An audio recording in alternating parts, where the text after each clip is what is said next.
ಏನು ಓದಿಲ್ಲ, ಒಂದು ಹಳ್ಳಿಯಿಂದವರು ಶ್ರೀರಾಮಪುರ ಅಂತ ಒಂದು ಹಳ್ಳಿಯಿಂದ ಅವರು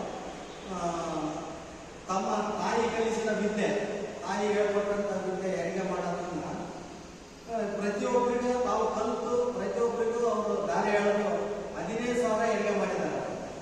ಆಮೇಲೆ ಇದರಿಂದ ಏನಪ್ಪಾ ಅಂತಂದ್ರೆ ಅವರು ಏನು ಓದಿದ್ರು ಕೂಡ ಸಾಧನೆ ಮಾಡಬಹುದು ಅನ್ನೋ ಅಂತ ತೋರಿಸ್ಕೊಳ್ತಾರೆ. ಅದು ಏನಂತಂದ್ರೆ ವೈದ್ಯ ಲೋಕಕ್ಕೆ ಒಂದು ಚಾಲೆಂಜಿಂಗ್ ಆಗಿ ಕೆಲಸ ಮಾಡಿದ್ದಾರೆ. ಅವರಿಗೆ ಆಶ್ಚರ್ಯ ಆಗಿತ್ತು.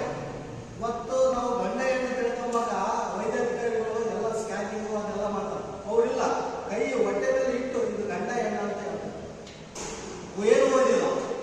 ಅವ್ರು ಏನಾದ್ರು ಕೇಳಿದ್ರೆ ಹೆಂಗ ಮಗು ಚಲೋ ಹೋಗ್ಬೇಕು, ಚೆನ್ನಾಗಿಲ್ಲ, ಅವ್ರು ಚಲೋ ಯೋಚನೆ ಮಾಡು, ಚೆನ್ನಾಗಿ ಕೆಲಸ ಮಾಡು, 4 ಜನಕ್ಕೆ ಒಳ್ಳೇದಾಗದಾನೆ ಮಾಡು, ನೀನು ಒಳ್ಳೇದಾಗುತ್ತೆ, ಒಳ್ಳೆ ಮಗ ಹೋಗ್ತಾನ, ಕೆಲಸ ಮಾಡು ಅಂತ ಅಷ್ಟು ಮಾತ್ರ ಹೇಳ್ತೀವಿ. ಈಗ ಹಾಗೆ ಆಗಿ 15,000 ಇವತ್ತು ಹೆರಿಗೆ ಮಾಡಿ ಪದ್ಮಶ್ರೀ ಪ್ರಶಸ್ತಿ ತಾಂಡಿದೆ.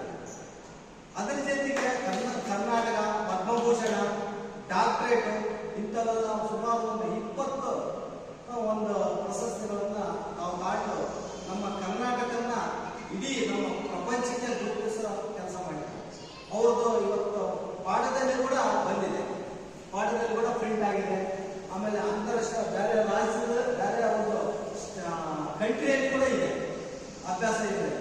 ಆ ಥರ ಒಂದು ಬೆಳವಣಿಗೆ ಮಾಡಿಕೊಂಡು ಬಂದಿದ್ದಾರೆ. ಇವತ್ತು ನಮ್ಮ ಕರ್ನಾಟಕ ರಾಜ್ಯದಂತ ಗೃಹ ರಕ್ಷಕರು ಏನು ಒಂದು ನಿಷ್ಕಾಮ ಸೇವೆಯಲ್ಲಿ 60 ವರ್ಷದಿಂದ ಮಾಡ್ತಿದ್ದಾರೆ. ಅವರಿಗೆ ನಿಷ್ಕಾಮ ಸೇವೆಯಲ್ಲಿ ಬರೀ ವರ್ಷದಲ್ಲಿ ಒಂದು 90 ದಿನ ದುಡ್ಡಿ ಸಿಗಂತ ಒಂದು ಬಂದೋಬಸ್ತ್ ಆಗಿರ್ಬೋದು, ಇಂಥ ಬಂದೋಬಸ್ತುಗಳಲ್ಲಿ ಸರ್ಕಾರ ಬಯಸ್ಕೊಂಡು ಒಂದು ವರ್ಷದಲ್ಲಿ 90 ದಿನ ಕೂಡ ಇದಿತ್ತು. ಬರ್ತಾ ಇದೆ. ಯಾಕಂದ್ರೆ ಅವಾಗ ಮೊದಲೇ ಹೆಂಗೆ ಸ್ಟಾರ್ಟ್ ಮಾಡಿದ್ದು, ಸರ್ಕಾರಿ ಕೆಲಸ ಮಾಡಿಕೊಂಡು ಅದರಲ್ಲಿ 3 ತಾಸು ನಿಷ್ಕಾಮ ಸೇವೆ ಮಾಡ್ತಿದ್ರು. ಯಾರು ಸರ್ಕಾರಿ ಕೆಲಸ ಮಾಡಾರೆ ಆ ಥರ ಒಂದು ಸಂಸ್ಥೆಯಾಗಿ ಹುಟ್ಟಿ ಬಂದಿತ್ತು. ಬರ್ತಾ ಅವರು